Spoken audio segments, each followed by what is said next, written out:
자, 오늘 주제는요. 샤이 반대표의 부결, 최악 대치 22대가 더 걱정이다. 이렇게 잡아봤습니다. 어제 표결 결과를 좀 살펴봐야 될 것 같습니다. 저희가 준비해봤습니다. 찬성 179표, 반대 111표, 무효 4표. 결국 국민의힘에서는 부결에 성공했다. 뭐 이런 분석을 내놨고요. 어제 마지막까지 표단속에 원내 지도부가 나서는 그런 모습이었는데 여권의 어떤 전략이 먹혀들었던 건지 궁금해집니다. 어제 이 표결에 참가하셨던 전주의 의원님께 좀 여쭤보겠습니다. 네. 표결 결과 나오고 분위기 좀 어땠습니까?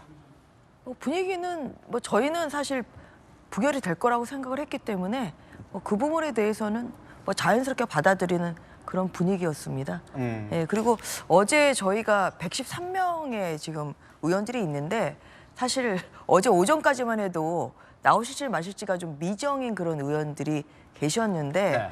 어제 굉장히 저는 뿌듯했던 게 저희 113명 의원 전원이 다 출석을 했습니다.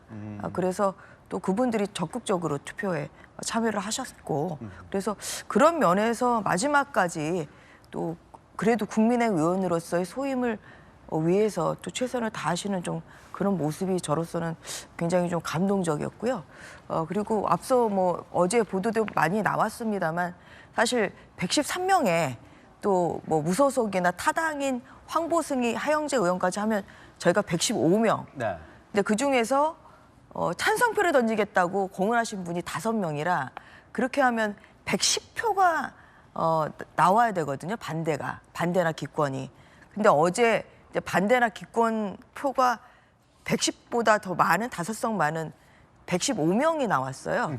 예, 그래서 반대가 111 그리고 또 기권이 4명 그래서 5명의 그 이탈표가 아마 야권에서 이제 나왔다고 생각을 하고 있기 때문에 그런 면에서 이 해병대원 특검법의 반대에는 국민의힘뿐만 아니라 일부 야당 의원들도 참여한 거 아니냐. 예, 그렇게 생각을 하고 있습니다. 추경호 원내대표 같은 경우에는 이런 얘기도 했습니다. 당론의 어긋남이 없이 단일 대우로 함께했다 이렇게 얘기를 하기도 했는데 조정훈 의원님 어떻습니까? 그렇다면 이 전담 마크맨 붙이고 전화에 면담까지도 하고 편지도 쓰고 이런 전략들이 좀 먹힌 겁니까? 왜냐하면 사실은 여권에서 여당에서 좀 이탈표가 더 나올 수도 있다.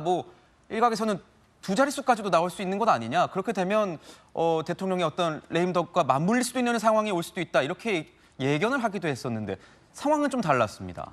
예, 제가 이 특검에 관한 예상하는 한 방송에서 이탈표 기껏해야 한두 명일 거다라고 했는데 결과적으로 맞은 게 됐네요. 113명 출석에 111 반대니까요.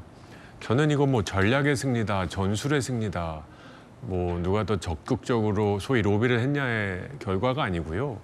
상식적이고 합리적인 생각을 하면 네. 이번 민주당에서 특검을 밀어붙인 건 정치적인 의도가 다분했다라는 거라는 거죠. 최상병이라는 안타까운 젊은이의 죽음에 대해서 원인 규명하고 재발을 방지하자. 여기 누가 반대하겠습니까? 300명 전원이 찬성합니다. 다만 지금의 상황 그리고 공수처와 경찰이 수사하고 있는 상황에서 저는 무슨 표현을 했냐면 어제 만약에 최상병 특검법이 통과되는 이 법은 최상병 수사 중단법이다. 오히려 지금 진행되고 있는 공수처 수사가 즉각 중단되고 자료가 이첩돼야 되지 않습니까? 그래서 저는 우리 국민의힘 의원님들이 그리고 적지 않은 몇 명이 될지는 아무도 모릅니다만 소위 야당의 의원님들도 이게 과연 맞는가 하는 합리적인 생각으로 표결에 임했다 생각합니다. 공수처 수사 결과를 보고 만약에 미진하다면 그때야 이제 특검을 하는 건데 이렇게 특검을 밀어붙이는 야권에 대해서 뭔가 여러 의원들이 함께 뜻을 함께한 것이 아니냐 이런 의견을 주셨습니다. 어제 표결에 앞서서요 여야가 준비한 찬반 토론이 있었는데요. 고성이 오가고 신경전이 정말 격화되는 모습이었습니다. 어제 국회 상황 저희가 준비해봤습니다. 보시죠.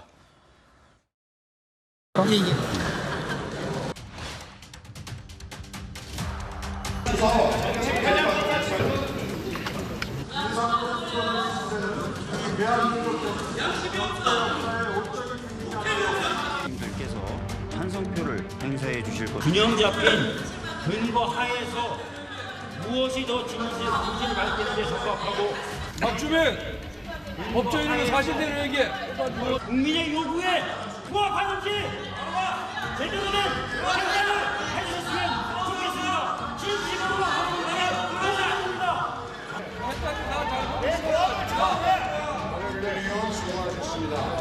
반대 토론을 준비하면서 마음이 참 무거웠습니다. 최상병의 안타까운 죽음. 총 투표수 294표 중 가 179표, 부 111표, 무효 4표로서 부결되었음을 선포합니다.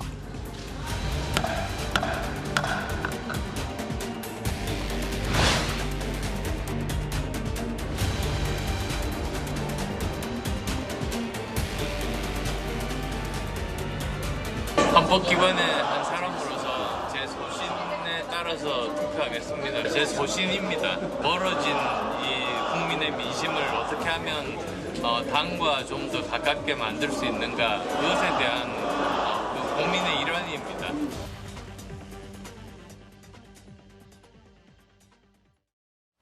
네, 국민의힘에서 이 5명의 의원이 찬성을 예고했었습니다. 유보 의견도 뭐 4명 이상이 예상되기도 했었습니다. 그런데 어제 결과는 좀 달랐다. 아침에 조간든 이렇게 분석을 하고 있습니다.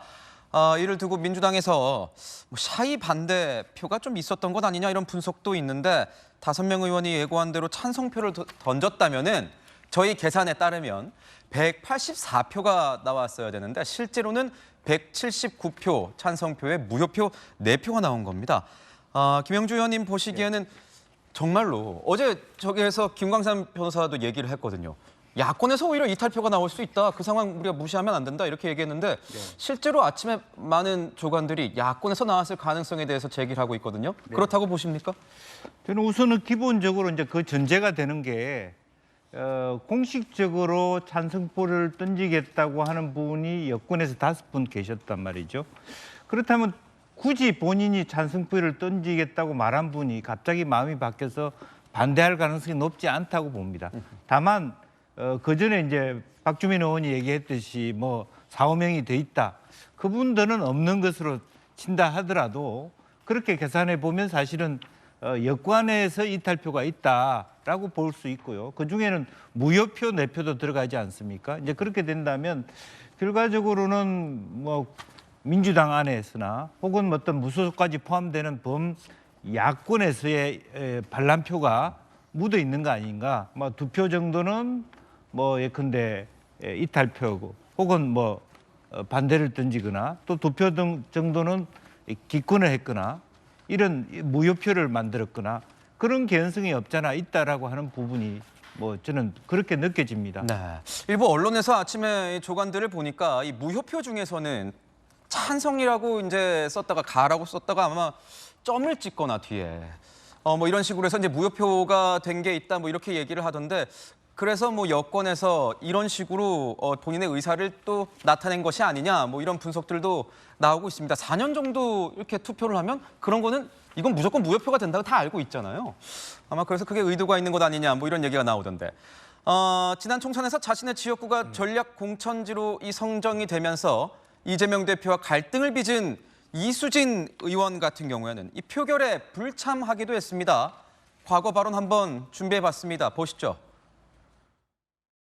존경하는 국민 여러분 그리고 동작구민 여러분, 동작을 지역구가 전략지역으로 되었다는 소식을 접했습니다. 현재의 당 지도부의 결정에 분노를 넘어 안타까움까지 느낍니다. 저는 더불어민주당을 탈당하겠습니다. 저는 오늘의 당대표를 만드는데 그 누구보다 열심이었습니다. 그런데 지금 후회합니다. 저는 지난주 백현동 판결을 보면서 이재명 대표가 국민을 상대로 거짓말을 하고 있다는 생각을 지울 수 없었습니다.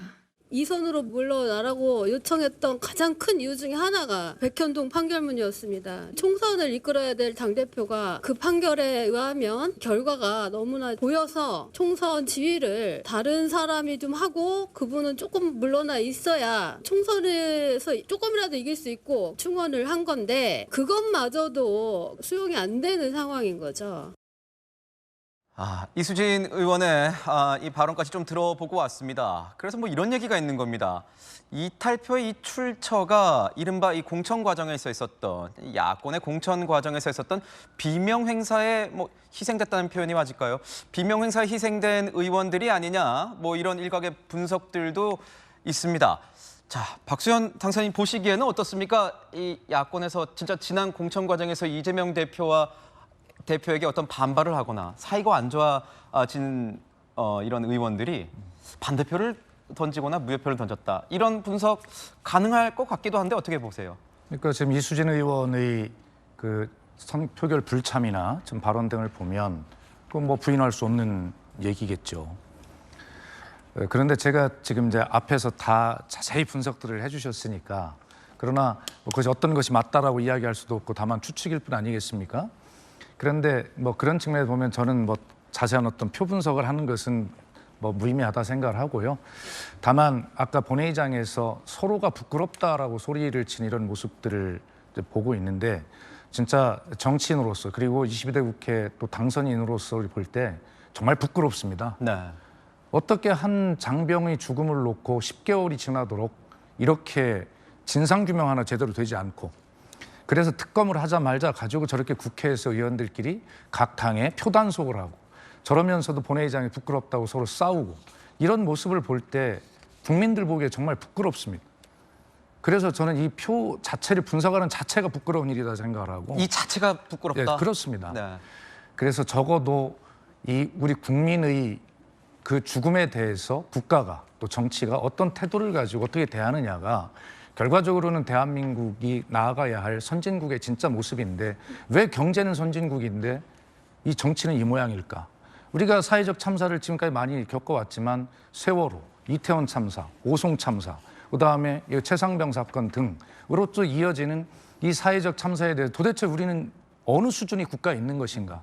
라고 하는 것을 함께 반성해야 될 사람들이 저렇게 국회에서 서로 잘났다고 싸우고 서로 부끄럽다고 하는 모습 이 자체가 부끄럽고 22대 국회에 들어가서 과연 저런 국회에서 나는 부끄럽지 않을 수 있는가라고 하는 그런 생각을 하면서 지금 오랜만에 나온 돌직구 쇼를 지금 하고 있는데 그러나 하여튼 돌아가면 그렇습니다. 국민의힘도 그렇고 민주당도 그렇고 결과적으로는 이 국회의원이라고 하는 분들이 어떤 내세웠던 선당 후사 또 국민의 생명 안전 이런 중요한 가치 이런 것보다는 결과적으로는 자기 자신의 공천, 낙천, 낙선 이런 문제와 관련해서 더 어떤 관심을 갖고 있는 영향을 받고 있는 부분도 있다는 점들에 대해서 좀 부끄럽게 생각합니다. 22대 국회 당선인 박수현 당선인 여야를 향해서 회초리를 드셨네요.